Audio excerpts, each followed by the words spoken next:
কি হয়েছে? কি কি হয়েছে বল? বাবুজি বলেন, বাবুজি বলেন, কি হয়েছে বলবি তো? বাবুজি বলেন, আমার বলতে হবে না। হুম? বাবুজি বলেন, বাবুজি ভাই বলবেন 500 টাকা আমি কাটতে দেবেন আপনার। কি হয়েছে? কি হয়েছে বলবি তো? ও বা 500 টাকা না, আপনি বাল আমার বাল কাজ করে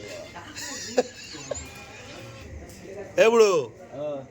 শোন, আর ও শুনতে হবে না, 500 টাকা না তো আমার বলবো বাড়ি দিয়ে 500 টাকা দিতে হবে না। হে বুড়ো 500 টাকা দিতে হবে। শুনবি তো? হ্যাঁ শুনতে আমার শুনতে হবে। আমি চলে যাবো লাইন দিয়েছে না, শুনবি তো এদিকে?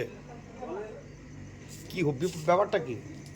আমার ওই টাকা দেবেন, বাড়ি দেবো ব্যাস। আর কোনো ব্যাপার? না হ্যাঁ, আর কোনো অসুবিধা নেই। তুই বাংলা খেয়েছিস সত্যি? হুম। কটা? খাও। আর খাবি? তা বাউলাম করছি আমি। খেয়েছি ভালো কথা, অনেকটা দিন। খেয়েছি ভালো কথা, তা বাউলাম করছি। ওই বাড়া, আমার টাকা দিল্লি বা মিটে গেল ঝামেলা। কিসের টাকা? কি? কিসের টাকা পাবি? ও আচ্ছা, বল, তুই কিসের টাকা পাবি? কাজের টাকা আবার কি? কোন কাজের? এই মিনিট হ্যাঁ মিনিট কি দিতে হবে? এ বুড়ো হ্যাঁ, চলে যাবো।